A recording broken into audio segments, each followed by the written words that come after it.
చాలామంది JNTU students అడుగుతా ఉన్నారు. ఇప్పుడు సెకండ్ ఇయర్ ఎగ్జామ్స్ స్టార్ట్ కాబోతున్నాయి. 2122. థర్డ్ ఇయర్ ఎగ్జామ్స్ 3132 స్టార్ట్ కాబోతున్నాయి. అలాగే 4142 కూడా స్టార్ట్ కాబోతున్నాయి. 4142తో మొదలెడతారు కాబట్టి. సో, ఎందుకండి జేఎన్‌టీయూ పేపర్ వాల్యుయేషన్ స్ట్రిక్ట్‌గా ఉంటుంది ఈ మధ్య కాలంలో అని చెప్పేసి చాలామంది స్టూడెంట్స్ అడుగుతా ఉన్నారు. దానికి కారణం ఉందండి. అదేంటో కూడా చెప్తాను. సో, దాని గురించి చెప్పబోయే ముందైతే ఇంతవరకు ఈ ఛానెల్ సబ్స్క్రైబ్ చేసుకున్న వాళ్ళు సబ్స్క్రైబ్ చేసుకొని, వీడియోని లైక్ చేసి, షేర్ చేయండి. మీకేమైనా డౌట్స్ ఉన్నట్టయితే కాల్ మీ 4 ద్వారా కాల్ చేయండి. తెలుగు ఇంజినీరింగ్ ఎడ్యుకేషన్ టెలిగ్రామ్ ఛానెల్‌లో జాయిన్ అవ్వండి. ఈ వీడియోకి ఒక హైప్ ఇవ్వండి. ఇక టాపిక్‌లో వెళితే ఏంట్రా నాయనా అంటే, సో, లాక్‌డౌన్ అప్పుడు ఏంటంటే ఏం జరిగిందంటే, వీళ్ళకు నోడల్ సెంటర్స్ ఉండేవి.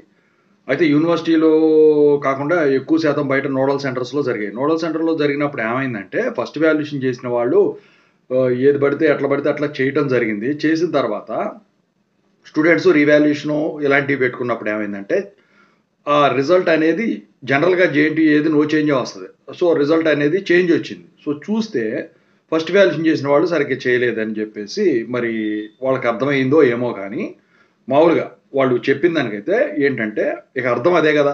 వాళ్ళు చెప్పిందేంటంటే, ఫస్ట్ వాల్యుయేషన్ గనక సరిగ్గా చేయకుండా స్టూడెంట్‌కి గనక ఇబ్బంది కలిగితే, మళ్ళీ రీవాల్యుయేషన్‌లో గనక ఆ రిజల్ట్ చేంజ్ అయితే, అంటే అతను స్టూడెంట్ తప్పు లేనట్టయితే, ఫ్యాకల్టీ ఎవరైతే ఫస్ట్ వాల్యుయేషన్ చేశారో వాళ్ళ తప్పు గాబట్టి, వాళ్ళ మీద స్ట్రిక్ట్ యాక్షన్ తీసుకుంటాం. వాళ్ళకు ఇక యూనివర్సిటీ కింద పేపర్ వాల్యుయేషన్ చేసే దానికి ఛాన్స్ లేకుండా లైఫ్ టైమ్ బ్యాన్ చేస్తాం. ఏ కాలేజీలో చేసినా ఏంటని చెప్పేసి చెప్పడం జరిగింది. అప్పటినుంచి ఏం చేశారు, ఈ నోడల్ సెంటర్స్ కూడా రిమూవ్ చేసేసి, యూనివర్సిటీలోనే వీళ్ళు పేపర్ వాల్యుయేషను కండక్ట్ చేయడం అయితే జరిగిందనమాట. ముఖ్యంగా అది ఎప్పుడంటే, R15 వీళ్ళుంటారు చూసారా? తర్వాత R19 వీళ్ళకి ఫస్ట్ ఇయర్ వాళ్ళుంటారా?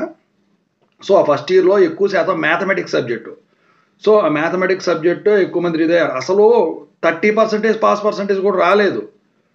ఓకేనా? సో, స్టూడెంట్స్ ఎన్ని తిట్లు తిట్టుకునేవాళ్ళు. ఇప్పుడు వచ్చేసరికి దీనికి స్ట్రిక్ట్‌గా ఇలా జరగటానికి గల కారణం ఏంటంటే అదేననమాట. అప్పటినుంచి వీళ్ళు రూల్స్ ప్రకారం చేస్తున్నారు. ఇప్పుడు నేను చెప్పొచ్చేదేంటంటే స్ట్రిక్ట్‌గా జరిగినంత మాత్రాన మీరు ఫెయిల్ అవుతారని కాదు. రాసిన వాళ్ళకైతే న్యాయం జరుగుతుంది. రాయని వాళ్ళైతే ఫెయిల్ అవుతారు.